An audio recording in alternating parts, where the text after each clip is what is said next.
Hey everyone, this is Cheyenne from Doula'd with Faith. And today we are going to talk about a topic that many birthing mamas are faced with a decision to make, and that's, do I or do I not get an epidural?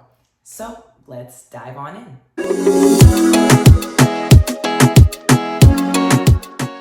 There's so much controversy regarding medicated or unmedicated birth. So I want to start off by saying the decision on whether or not to get an epidural is 100% your decision, mama. Having a positive birth experience is not dependent on how you bring your baby into this world. Whether it's medicated or unmedicated, induced, a vaginal birth, or a C-section, the objective is more to educate yourself on all the options with pain medications and the interventions so that you can make informed decisions for yourself. That's how you feel empowered, and that's the key to having a positive birth experience. So when you're weighing the idea of whether or not to get the epidural, the first thing that I would ask you is, what do you want for your birth? Some women know from the jump that I don't want to feel any pain. As soon as contractions start, I want them to be nipped in the bud. I just want to lay back and feel no pain and get my baby in the end. But for other women, they have a desire to experience labor. They want to be in the motions. They want to feel the humming and the moaning that go along with labor pains and contractions. They want to feel the sensations and know that their body is capable of doing it. So that's what I would suggest you meditate on first, is what is it that you want for your birth.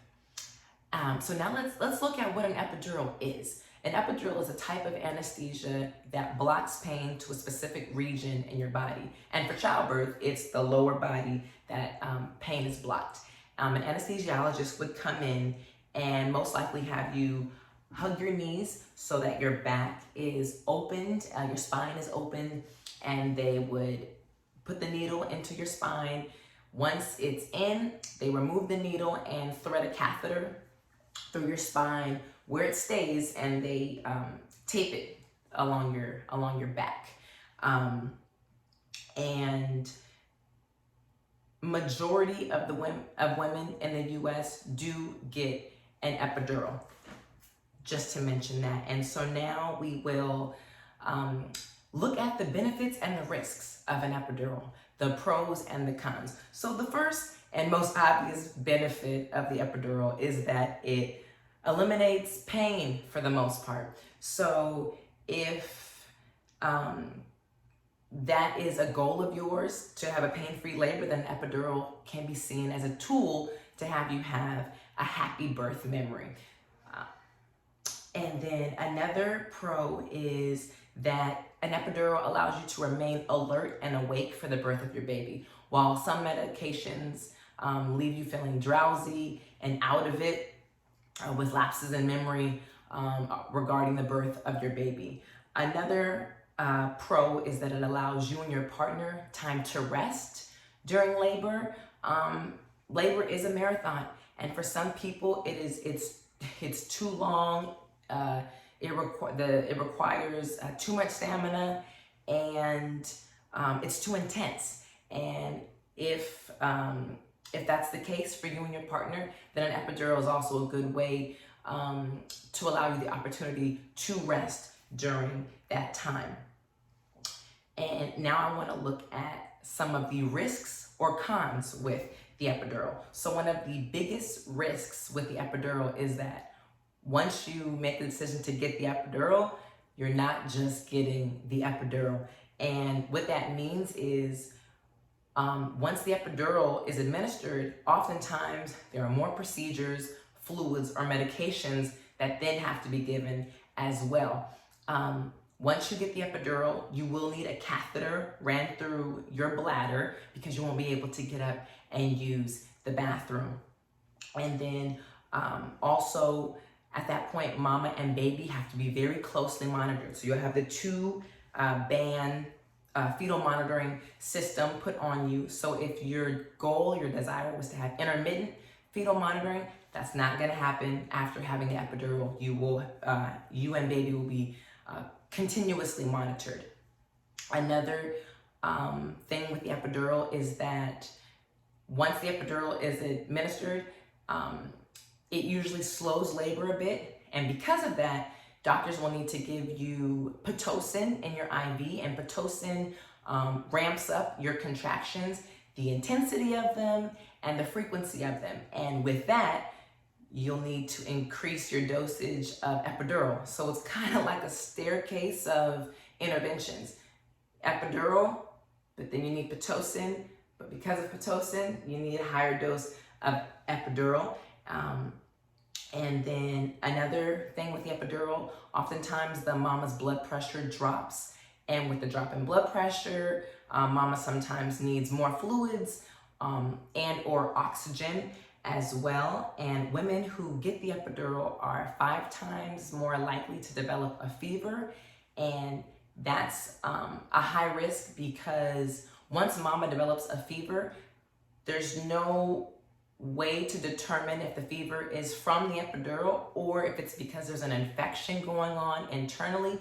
And because of that, then antibiotics have to be given just to be on the safe side. Another thing with the epidural is that while one of the pros is that it takes away the pain, when it's time to push, that also acts as a con, because you don't know when to push, because you can't necessarily feel what's going on in your lower body. So you don't know when to push, when not to push, how hard to push. So your pushing is not as effective. And when it comes time to get into the pushing phase, you oftentimes need more support. And because you don't have control as much over your pushing, it leads to an increased risk of tearing, irritation, and swelling during birth. And one of the last things I wanted to point out about cons for the epidural is that you're bound to the bed. So while some anesthesiologists reduce the dosage so you can move around in bed, you're basically bound to the bed because you don't have proper function over your lower legs. And so it's safer that you're in bed. And because you're in the bed, when it's time to push, you'll most likely be pushing from a laying down position on your back, which is not ideal. Lastly, mamas, when weighing the benefits and risks on whether or not to get the epidural or any pain medication for that matter, another question to ask yourself is, how will this affect my baby? And any pain medication that you decide to take will pass through your placenta to your baby. Some studies show that babies that are born after an epidural is administered have a harder time latching during the golden hour when it comes time to breastfeed. So that's also something to keep in mind. But if you get to the end of this video and you get to looking at all the risks and the benefits, and you decide, you know what, an epidural is the best thing for me and my baby for what it is I'm looking to achieve in my birth. And if that's your decision, then you should be supported and you should feel empowered in that decision. And mamas who decide, you know what, I want to go for an unmedicated birth. I want to really try and do this without any pain medication. But maybe you're not quite sure how to deal with the pains of labor and contractions and how to cope and get through them. I will make another video specific for that with tips on how to cope with labor pains. So stay tuned for that. And I hope that this video was helpful for you. If it was, please give me a like and subscribe to Doula'd with Faith. Until the next video, be blessed. Thank you so much.